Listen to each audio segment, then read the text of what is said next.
dihormat, dia sujud kepada bapak ibunya. Oh, Terus abang ada ya? Ada saya pertama kali. Terus dia sujud ibunya, dia sujud bapaknya, dia bilang, dia hormat ke bapaknya, dia bilang gini, sambil nangis, maafkan aku ayah, aku tidak bisa purna tugas seperti ayah. Kembali ke Ibu Linda. Ibu Linda ini abang bisa gambarkan profilnya seperti apa sih, keluarganya, bagaimana usahanya seperti apa? Jadi kalau Bu Linda ini memang saya tanya kan di awal, pekerjaan ibu apa? Ya memang saya itu banyak bantu-bantu orang jual-jual pusaka katanya. Seperti pengakuan di persidangan juga. Di fakta persidangan kan dia mengaku jual pusaka, dia juga jadi cepu. Cepu itu apa ya bahasa baiknya, agent lah. Agent yang bekerja sama dengan polisi dalam hal pengungkapan penyelundupan narkoba. Karena kan banyak narkoba itu kan mungkin diselundupin dalam kotak kardus lah segala macam. Nah itu semua misi rahasia itu dibantu oleh Ibu Linda karena dia koneksinya sampai kemana-mana memang. Dia hanya memberi informasi, informasi akan ada tuh kapal yang lewat. Setelah itu ditangkap, nah dia dapat apresiasi. Apresiasinya dalam bentuk apa? Dan dia jujur dalam persidangan, dia dapat uang. Nah, kan gitu, dia dapat uang. Karena memang kan informasi itu mahal, kan? Dan menurut saya layak diapresiasi dengan uang itu. Karena contohnya lah, pengungkapan itu contohnya 2 ton sabu, dia contohnya hanya diapresiasi 100 juta. 100 juta itu dengan kalau beredarnya 2 ton sabu itu, bagaimana rakyat Indonesia banyak yang hancur, ya keluarganya, masa depannya, karena 2 ton sabu dibandingkan hanya dibayar 100 juta, kan gitu. Sebenarnya malah tidak senilai 100 juta contohnya ya.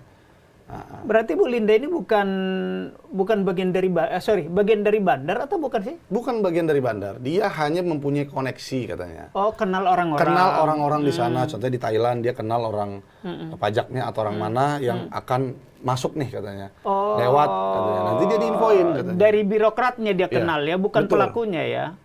Bukan pelakunya dan katanya memang bukan penjahatnya. Mantan penjahat juga ada. Katanya mantan penjahat yang pernah berhubungan, saya juga nggak tahu apa kenal di Klasik, apa kenal di mana ya. Yang jelas dia nggak memberikan informasi kepada saya terlalu dalam karena saya tanya, dia bilang ya saya hanya bisa kasih tahu sebatas itu karena ini rahasia katanya. Kalau saya kasih tahu mungkin bisa habis semua koneksi saya itu katanya. Oh itu dia yang dijaga sama dia. Itu yang membuat istilah nama dia cepu ya. Anita Lalu Cepu. kalau nama Anita itu nama apa itu? Oh iya, kalau masalah Anita itu memang saya tanya kenapa kok Pak Teddy Minahasa yang menamain kamu Anita? Iya memang kenalnya di Klasik dulu. Anita. Jadi ibarat nama panggung. Iya, jadi memang katanya di Klasik itu baik terapis baik JRO semua itu nggak ada nama asli sesuai KTP. Nama ini nama samaran lah ya. Gitu. Jadi nama di Klasik Anita, Cepu dilekatkan karena itu tadi karena Pak Teddy mungkin ya, karena Pak Teddy katanya pernah dengar dari temannya dia cepu bagus lah, yang banyak informasi. Jadi itulah dimanfaatkan. Wah ini cepu, saya kenal juga di Klasik, mungkin ya.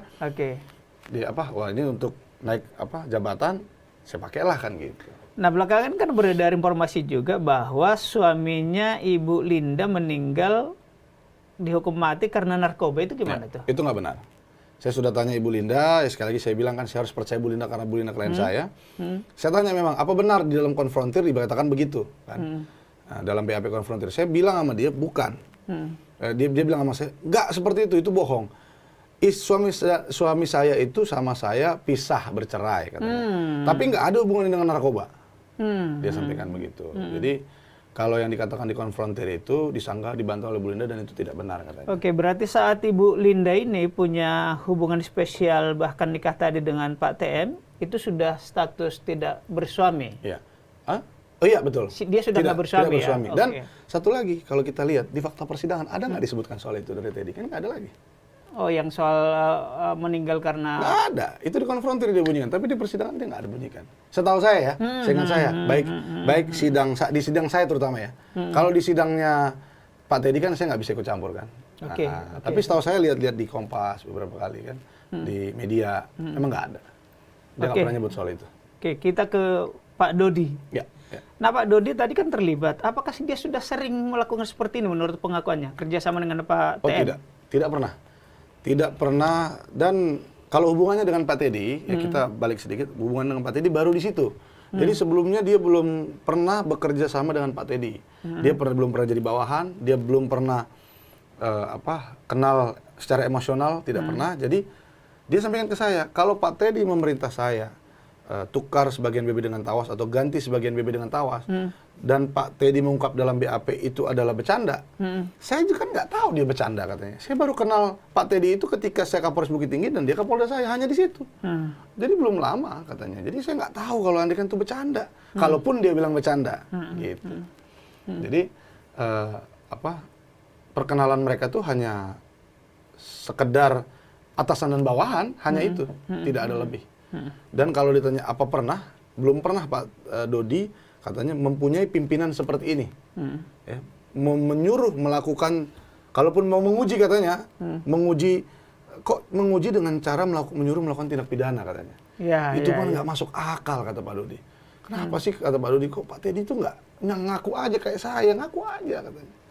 Nah, dia ngomong seperti itu ya. Saya kasihan memang lihat Pak Dodi ini karena kan cita-citanya besar sebenarnya kan, pengen jadi seperti ayahnya kan, jenderal gitu. Jadi ya pas Akpol 2001 ya, makanya pas pertemuan pertama kali dijenguk itu, waduh itu menurut saya momen yang ngeri ya.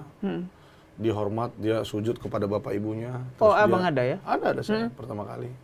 Terus dia sujud ibunya, dia sujud bapaknya, dia bilang, dia hormat ke bapaknya, dia bilang gini, sambil nangis, maafkan aku ayah, aku tidak bisa purna tugas seperti ayah katanya. Waduh, itu saya pun jujur langsung, karena kasihan sekali. Agak sedih. Ya, karena kasihan, karena bapaknya kan menyelesaikan purna tugas dengan baik sebagai jenderal bintang 2 yang tidak pernah cacat bermasalah. Dia karena diperintah ini jadi bermasalah gini kan. Bahkan di persidangan dia sampaikan bahwa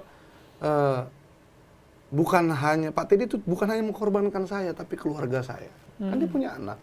Sekarang anaknya kehilangan faktor orang tua, faktor ayah, saya juga sebagai ayah. Jadi kasihan lah, kasihan semua. Ya, saya harap hakim mempertimbangkan itu kan. Apakah ada usaha dari penasihat hukum untuk mengajukan misalnya justice kalau benar? Pasti kami ajukan kembali. Pasti ajukan Kemarin kembali. memang ada di LPSK. belum dikabulkan ya. Di LPSK belum dikabulkan, walaupun dalam suratnya LPSK bilang tidak diterima dikarenakan pengungkapan perkara ini bukan oleh Pak Dodi, namun oleh penyidik Polda Metro Jaya. Tetapi di bawahnya dikatakan pas nomor berapa saya lupa. Keterangan Pak Dodi, Ibu Linda dan Samsul Ma'arif sangat penting untuk mengungkap perkara ini katanya.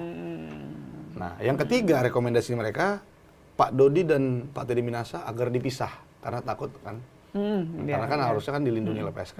Jadi mereka memberikan rekomendasi. Terus alternatif lain katanya, opsi lain, kami membuka ruang selebar-lebarnya untuk Pak Dodi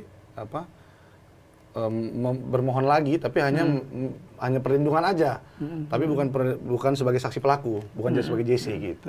Makanya di situ kan dibilang keterangan Pak Dodi sangat penting dalam mengungkap perkara.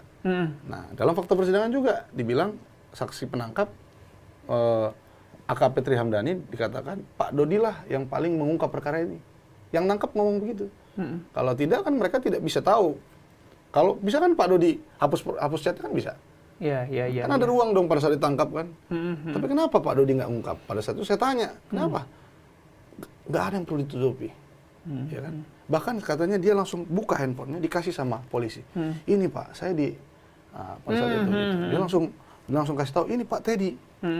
Langsung geger lah kan. Mau nangkap jenderal bintang 2 karena setelah itu kan. Iya. Polda kan gitu. Bang, sedikit kembali ke Bu Linda tadi yang juga jualan-jualan barang-barang pusaka. Keris ya. Ya, itu kemana? Ke Sultan Brunei ya? Ke Brunei. Apakah Ibu Linda memang kenal dengan pihak Istana Brunei?